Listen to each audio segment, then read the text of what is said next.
Folks, this is Julius Brown, and tonight we're going to talk about, well, the fact that Joseph R. Biden has won the nomination to be the 46th President of the United States. The election is over, except that it's not. But we'll get into that in a moment.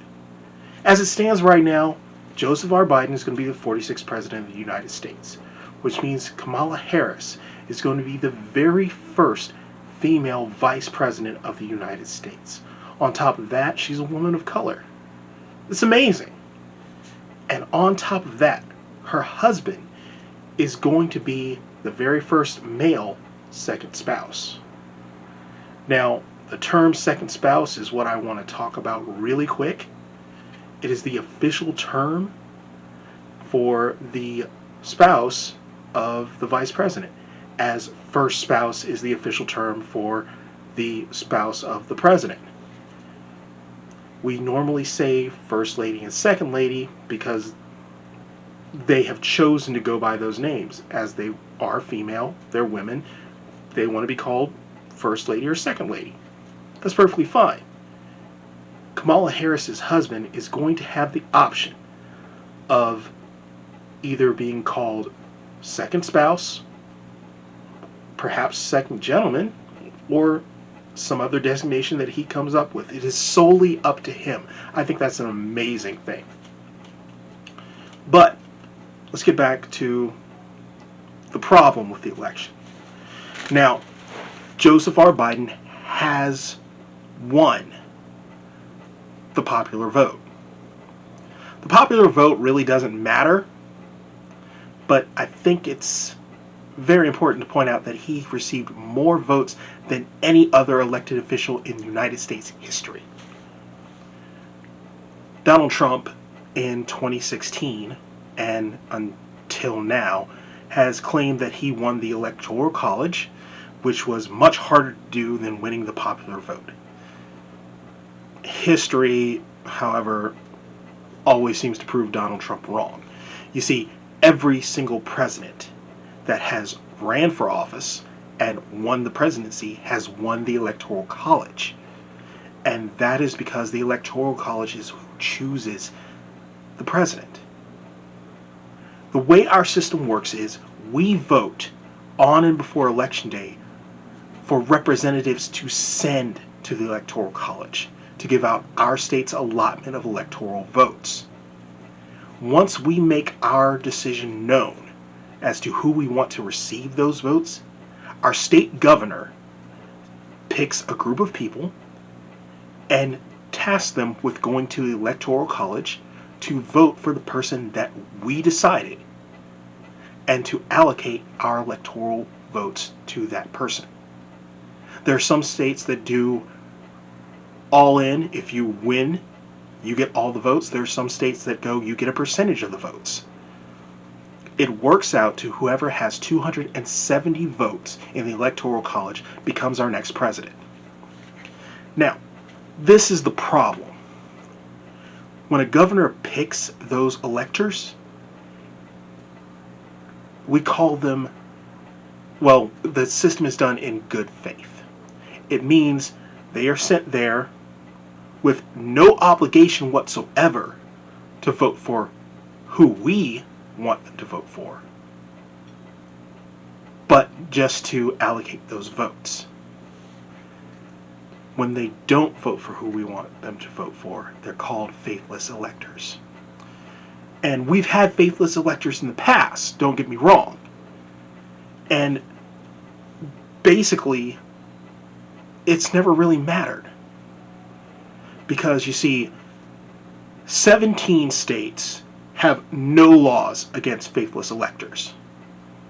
You can go there and vote for whoever you want if you're from those 17 states. Vote for yourself, vote for the opposite candidate, vote for your dead uncle, vote for Colonel Sanders or Mickey Mouse. It doesn't matter.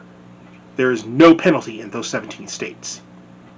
That leaves 33 states that do have a law against being a faithless elector. Only 14 of those states, however, have a way to remedy after the vote has been passed. And you don't break the law until you pass the vote. So only 14 of those states have a way to go back and change it.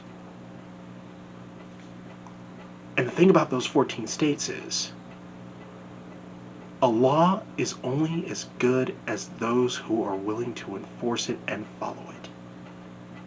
If a governor sends you there to vote for someone and you vote for the opposite person, yes, in those 14 states, they can challenge that vote and get it changed by sending another elector.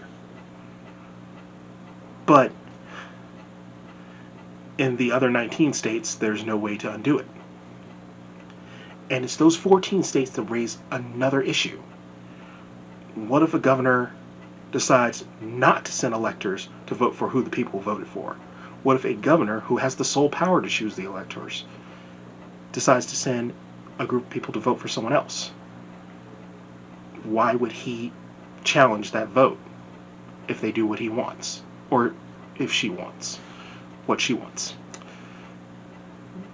That's the problem. And the reason this is a problem is because we've already had two major players in the Republican Party, Lindsey Graham and Steve Bannon, on national television talking about how President Trump should contact Republican governors and tell them to send a different group of electors to vote for him instead of Joe Biden at the Electoral College on December 14th. So, yeah, Joe Biden has won the popular vote. He has won the allocation of over 270 Electoral College votes. But that doesn't mean anything until December 14th, when the Electoral College votes. And the Electoral College may choose to vote for Donald Trump, because Donald Trump can ask them to. And just like in sports, a win is a win. Once those votes are in, unless there's challenges from the states, those 14 states that can offer challenges, it's settled. There's no remedy through the Supreme Court. There's no remedy any other way. It's a legalized coup of democracy. And we have two major Republicans who are already in lockstep talking about it on national television, which means this idea has been floated around Republican circles of power, floated around the White House, and will likely be implemented. So, long story short, the fight's not over, folks.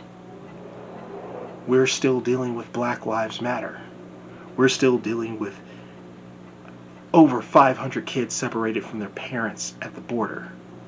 We're still dealing with a pandemic. And we're still dealing with trying to keep our democracy alive. So we've got a lot more to talk about, folks. I'm sorry I've been gone for a while, but I'm going to try and be more regular in my posting. In fact, you're going to see that shortly. Thank you, folks. We're going to talk again soon. Good journey.